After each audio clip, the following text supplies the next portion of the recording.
Assalamualaikum warahmatullahi wabarakatuh, teman-teman. Ketemu lagi sama saya. Jangan bosan-bosan ya lihat YouTube saya ini. Saya kali ini berada di bawah pohon pisang, nyari tempat yang adem, teman-teman. Panas. Terima kasih ya buat teman-teman yang sudah mendukung channel saya ini. Semoga kebaikan kalian diberikan keberkahan, kesehatan, serta kemudahan oleh Allah Subhanahu wa Ta'ala. Amin. Kali ini saya akan bercerita tentang keberadaan Ananda Alfi dan kenapa Alfi susah ditemukan. Jadi ini sedikit cerita bahwasanya Mas Alfi ini orangnya sangat baik sekali, baik, suka membantu orang tuanya berjualan di pasar, suka ngomong adiknya. Jadi Mas Alfi ini 4 bersaudara. Jadi Mas Alfi ini anak pertama dan memiliki 3 orang adik dan 1 adiknya ini perempuan, 3 laki-laki jadinya. Nah, Mas Alfi ini orangnya sangat-sangat baik, suka membantu orang tuanya. Cuman waktu ke gunung itu Mas Alfi tidak pamit ke ibunya. Pamitnya cuman mau jalan-jalan. Nah, pada akhirnya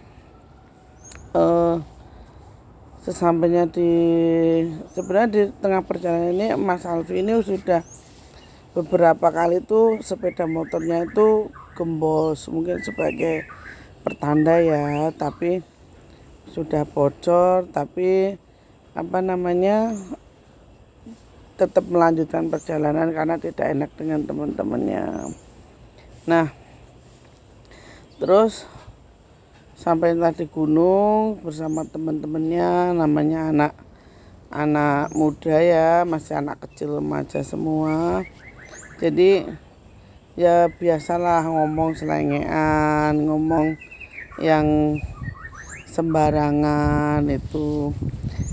Terus sampai di pasar Dieng itu Mas Alfi sama kayak teman-temannya. Bahkan ada yang di salah satu video itu yang menirukan cara berjualan. Jadi berjualan kopi, berjualan macam-macam di situ. Nah, terus setelah itu Mas Alfi diajak balapan lari sama seseorang. Nah, celakanya yang ngajak balapan Mas Alfi ini sebenarnya bukan murni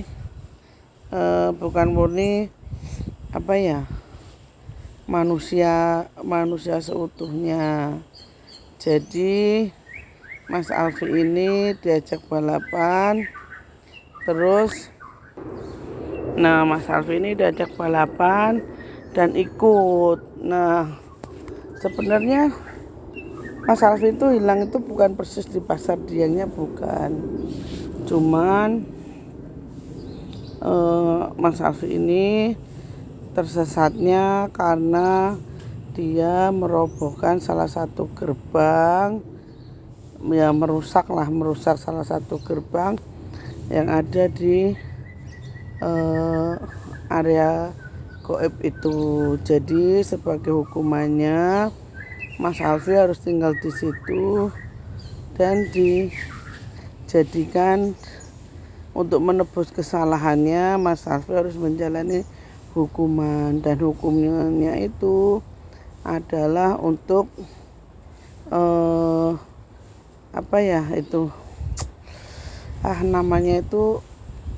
teman-teman, mengembala hewan ternak. Dan hal itu sudah pernah dilihat oleh ibunya dengan perantara apa yang saya minta lakukan kepada ibunya. Alhamdulillah ibunya laksanakan.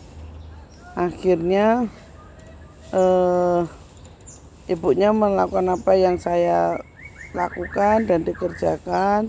Alhamdulillah ibunya bertemu dengan Mas Alfi walaupun berada di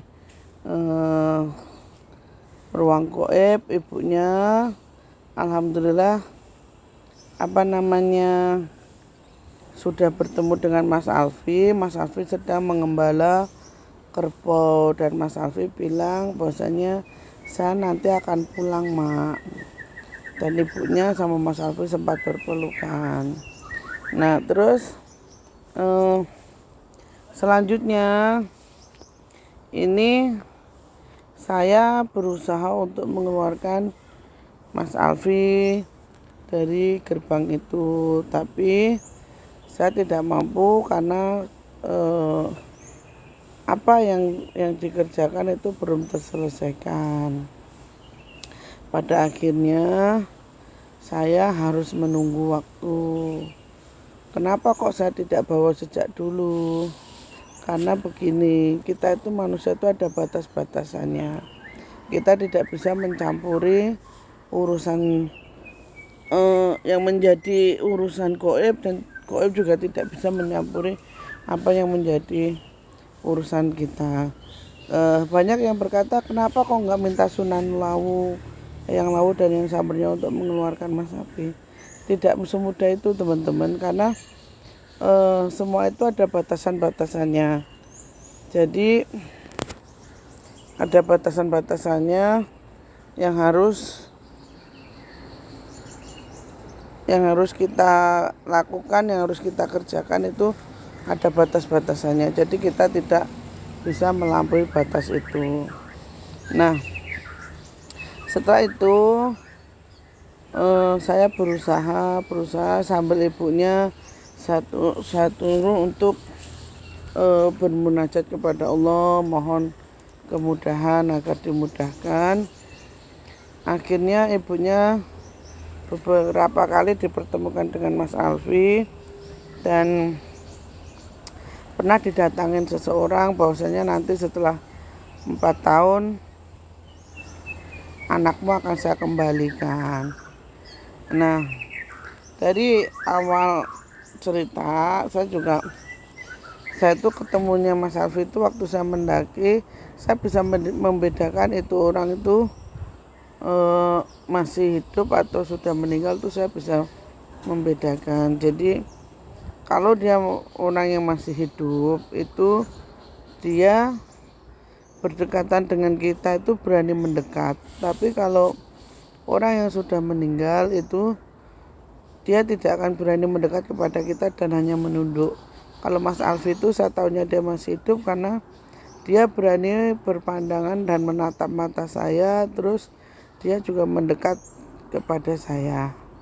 Nah, pada akhirnya saya tahu dan saya tanyakan kepada Eyang Browijoyo bahwasanya memang seperti itulah kisahnya Mas Alfi. Jadi Mas Alfi ini anaknya baik, anaknya suka menolong dan ringan tangan membantu ibunya berjualan di pasar. Jadi saya harap jangan ada orang-orang yang berkomentar atau menebak-nebak, pasti ini nggak bilang sama mamahnya, ini nggak bilang sama anak durhaka. Bukan, Mas Alfi itu sudah bilang, cuman tidak mengatakan yang sejujurnya. Terus pada akhirnya saya waktu kemarin bulan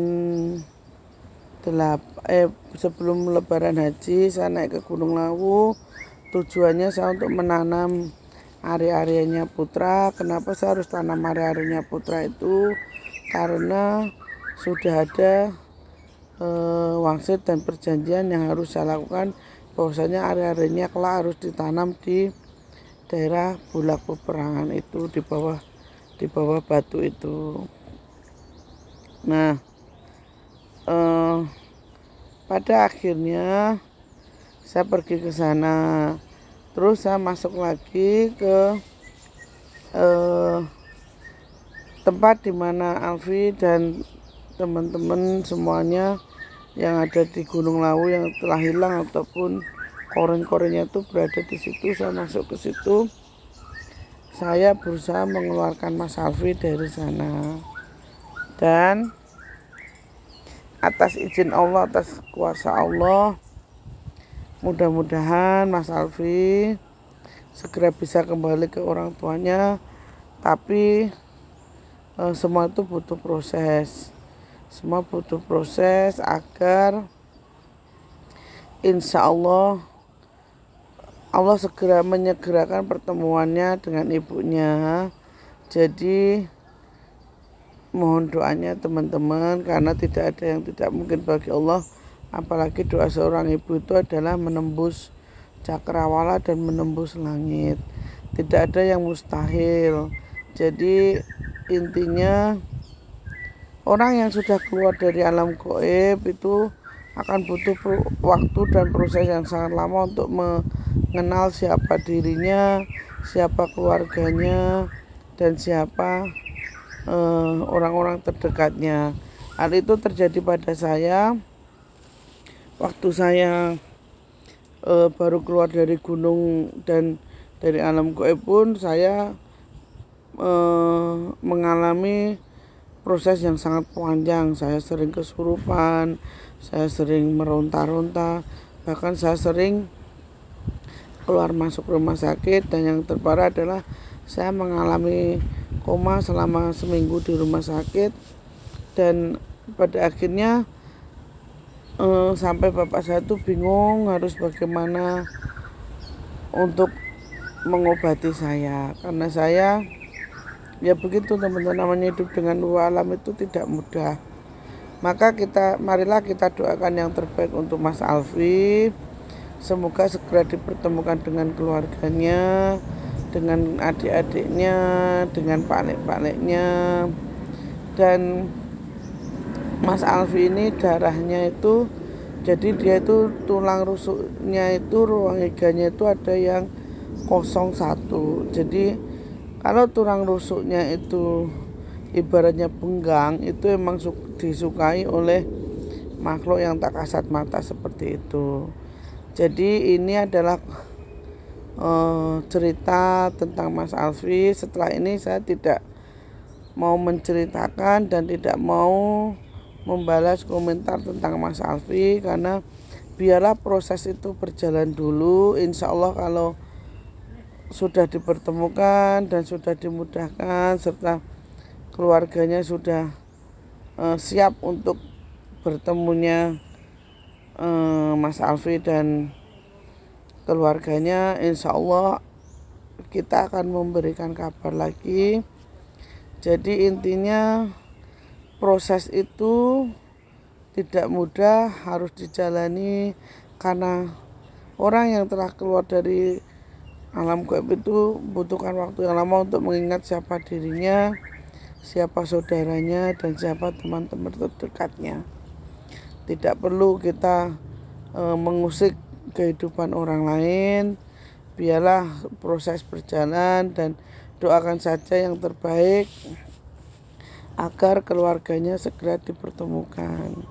Doa seorang ibu tidak akan mungkin tidak diijabah oleh Allah, karena doa seorang ibu adalah doa yang sangat mujarab. Jadi seberapa pun besar kesalahan seorang anak, seorang ibu pasti akan memaafkan. Dan seberapa besar pun rasa salahnya seorang anak, ibu itu tidak akan membiarkan anaknya untuk menderita. Jadi doakan yang terbaik. Mudah-mudahan Allah segera mengabulkan, Allah segera memberikan hidayah, memberikan keberkahan, kemudahan, agar seluruh keluarga bisa segera berbahagia. Jangan ada lagi yang berkomentar yang macam-macam, jangan ada lagi yang menginginkan status yang macam-macam. Pokoknya kita selalu pasrah, selalu berdoa pada Allah bahwa apa yang tidak mungkin terjadi bisa terjadi, karena Allah Maha memiliki, Allah Maha menguasai. Kekuasaan mutlak ada di tangan Allah. Manusia hanya bisa berencana, manusia bisa berandai-andai, akan tetapi Allah juga yang menentukan. Akhir kata, wassalamualaikum warahmatullahi wabarakatuh. Semoga video ini bermanfaat. Mohon maaf jika ada kekurangannya, dan terima kasih untuk teman-teman. Mari kita doakan keluarga Afi baik-baik saja. Wassalamualaikum warahmatullahi wabarakatuh.